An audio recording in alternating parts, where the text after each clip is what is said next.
안녕하세요. 최다은 변호사입니다. 네, 안녕하세요. 저는 서울중앙지방법원 국선전담 변호사로 일하고 있는 손영현 변호사입니다. 반갑습니다. 반갑습니다. 제가 이렇게 다른 분이랑 같이 촬영하는 게 처음인데, 제가 항상 형사사건 하면서 이렇게 많은 자문을 받고, 진정한 형사 전문 변호사로 제가 인정하고 있는 우리 손영현 변호사님을 오늘 모셔봤습니다. 네, 안녕하세요. 아무래도 그 국선 전담 변호사이다 보니까 이제 형사사건을 1년에 160에서 180건 정도를 처리를 하고 있거든요. 그렇다 보니까 이제 많이 물어오시기도 하는데, 그래도 역시 최 변호사님만큼 전문 변호사님은 없죠. 부끄럽습니다. 정말 부끄럽네요, 이거. 네, 아무튼 그래서 손 변호사님이랑은 저희가 이제 각각 서로 하는 사건에 대해서도 서로 자문을 좀 물을 정도로 저희는 서로를 좀 신뢰하는, 실력 있는 변호사라고 믿고 있기 때문에 사건에 대한 얘기를 진짜 많이 하거든요, 둘이 만나면. 그래서 사건 얘기를 유튜브에서도 한번 해보자. 네. 라는 얘기를 해서 오늘 이 마이크 2개짜리도 하나 사고 손 변호사님을 위해서 네. 마이크 하나만 있으면 사실 이렇게 대화가 녹음도 잘 안 되고 그렇습니다. 하니까 네, 큰 투자하셨죠. 예. 네. 무선 아니고 유선으로 샀습니다. 무선은 비싸가지고. 네, 무선 많이 비싸긴 하죠. 네. 여튼 오늘 얘기를 해볼 거는 제가 최근에 국민참여재판을 해서 이제 만장일치 무죄를 받지 않았습니까? 축하. 그런데 이제 그런 국민참여재판을 가장 저한테 이제 머릿속으로 이제 시뮬레이트하게 이제 도와주신 게 이제 우리 손 변호사님. 국민참여재판 몇 번 해보셨죠? 국민참여재판 제가 2017년도에 변호사 시험 합격하고 변호사 자격을 취득한 뒤에 2018년, 2021년, 2023년 해서 와우. 총 3건 진행을 했었습니다. 와우, 고생이 많으십니다.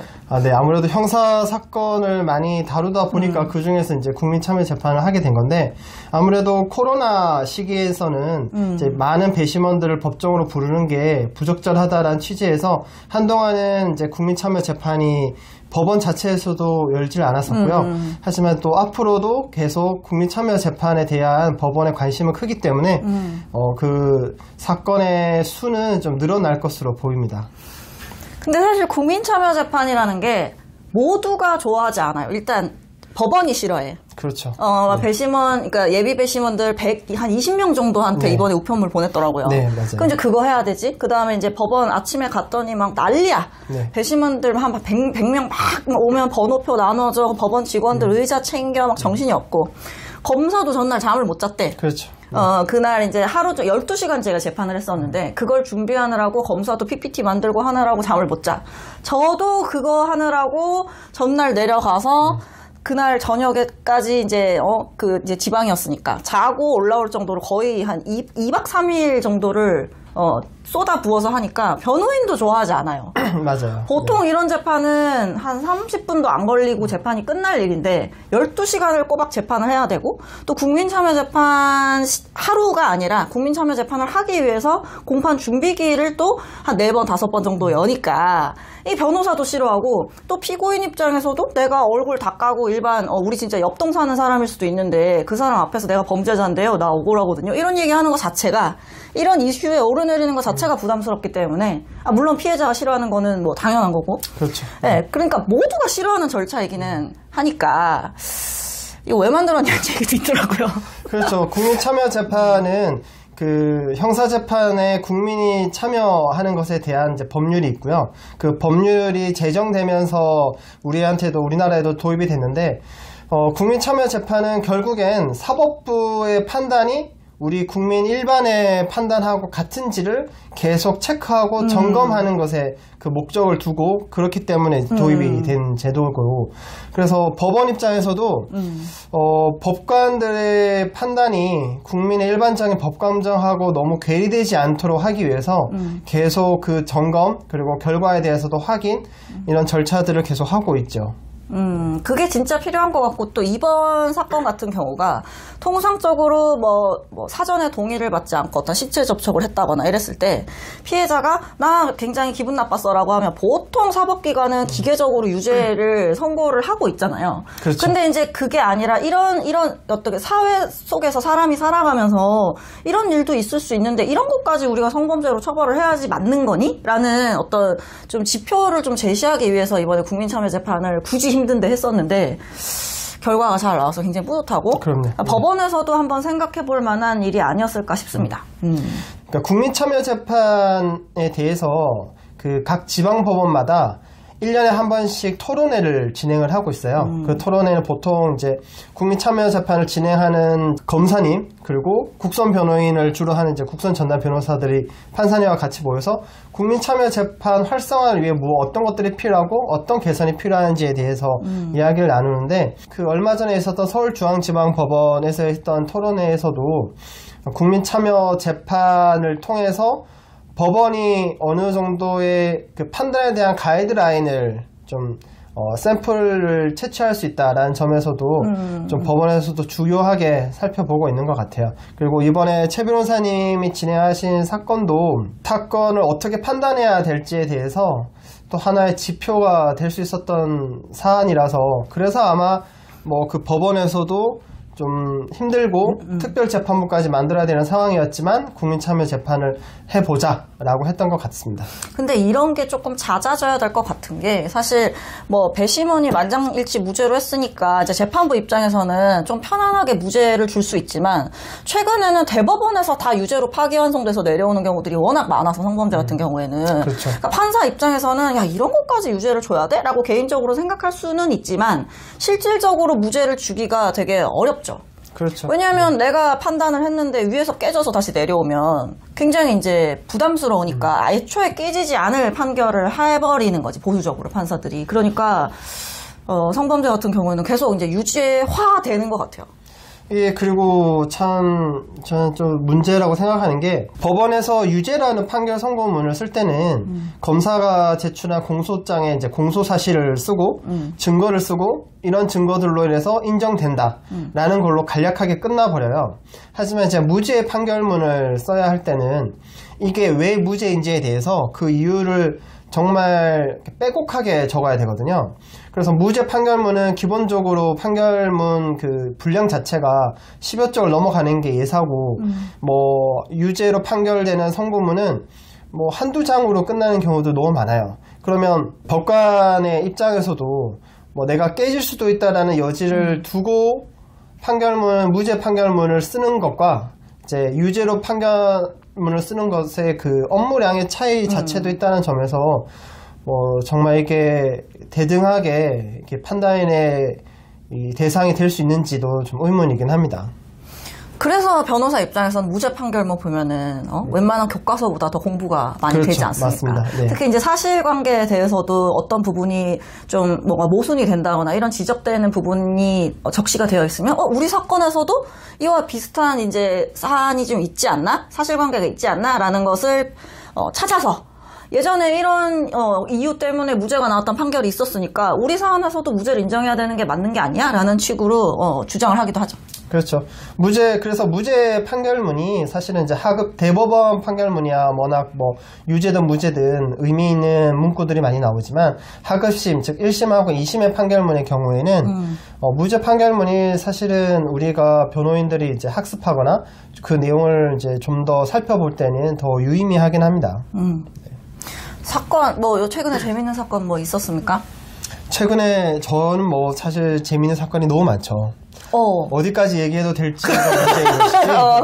근데 이제 제가 들어가고 있는, 저희 이제 국선 전담 변호사들은 재판부를 고정으로 들어가게 되는데, 우리가 법원의 재판부도 사건 전담부들이 있어요. 근데 저는 들어가는 재판부가 성폭 전담부, 그리고 이제 마약 전담 재판부, 그리고 경제사범 전담 재판부를 들어가고 있는데, 여기서 경제는 사실 누구나 재미없어 하는 거고, 돈 계산 하지만 이런 거. 그렇죠. 마약 그리고 성폭 이런 부분들은 이제 많은 분들이 또 관심 있고 궁금해하실 내용들이니까 또 기회가 된다면 이런 쪽에서 그렇죠. 재미있는 사건들을 많이 또 썰을 풀어보고 아니, 싶죠. 그러면은 국민참여재판 했던 게 다 성폭 사건이었나요? 아니요. 최 변호사님이 이번에 하셨던 국민참여재판이 성폭력 사건임에도 불구하고 진행된 게 정말 이례적이라고 할 수 있을 정도로 잘 열리진 않고요.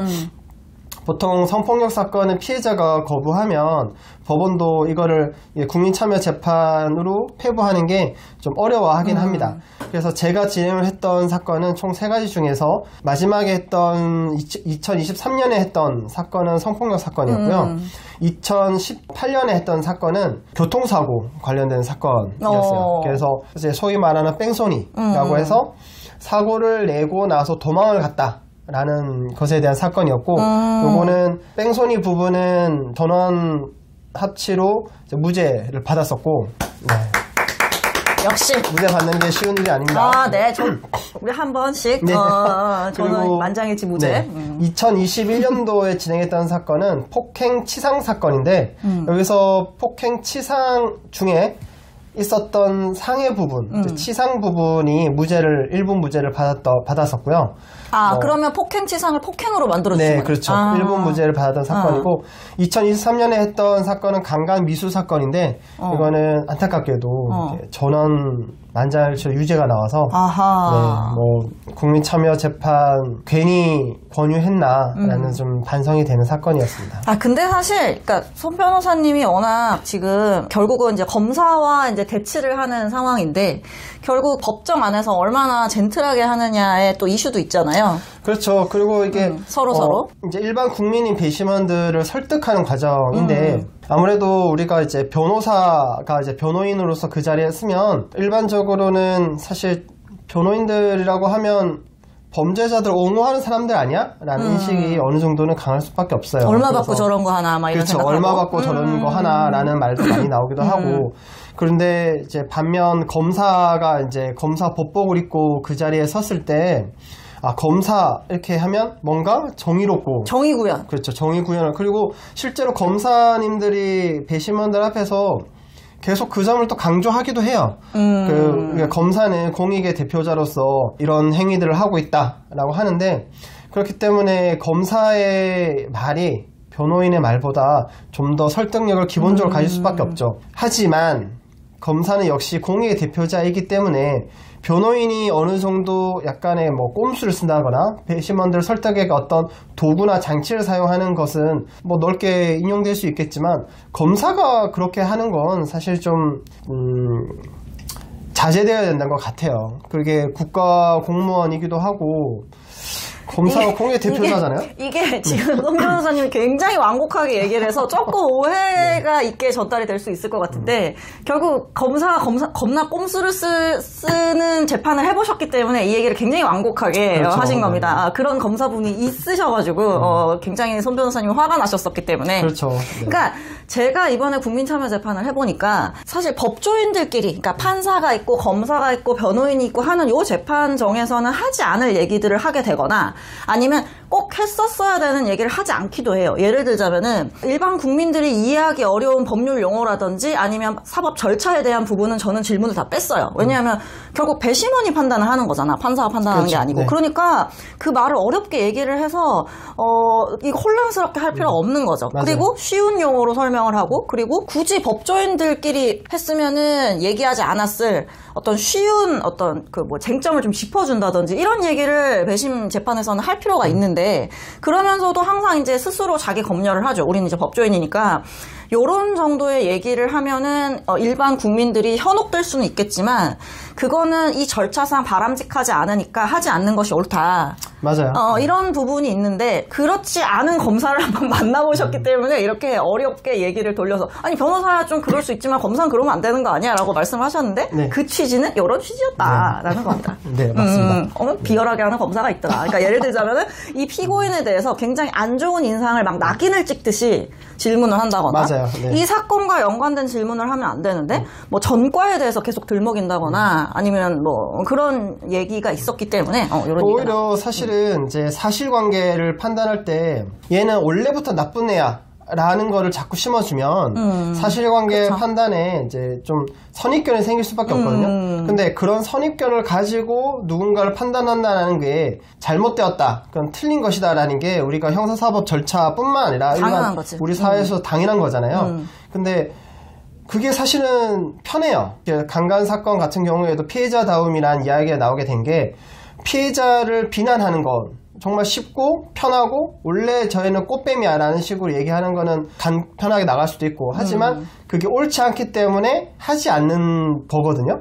그거는 당연히 변호인에 대해서 요구되는 것인만과 동시에 검사한테도 피고인을 대할 때 그렇게 해야 된다고 생각합니다. 근데 뭐 그렇지 않은 사건을 봐서 네, 제가 좀 흥분을 하고 있죠. 그러니까 뭐 예를 들자면 그런 거예요. 여러분, 뭐 피고인요, 여러분 지금 옷 입어서 안 보이시겠지만 뒤에가 다 문신이가요. 다 뭐 이레짐이에요. 이런 말을 이 사건에서 할 필요가 없어요. 왜냐하면 문신이 있는 사람은 범죄를 저지르고 아닌 사람은 안 저지르고 이런 거 아니잖아요. 근데 그렇죠, 맞아요. 그런 인상을 막 심어주는 질문을 하거나 바람직하지 않게 그렇게 재판을 진행했던 적이 있었다는 거죠. 그렇게 하면 안 되는 되게 비겁한 거거든요, 그거는. 맞아요. 여튼 뭐 그런 일이 있었다는 겁니다. 물 좀 드시죠. 네.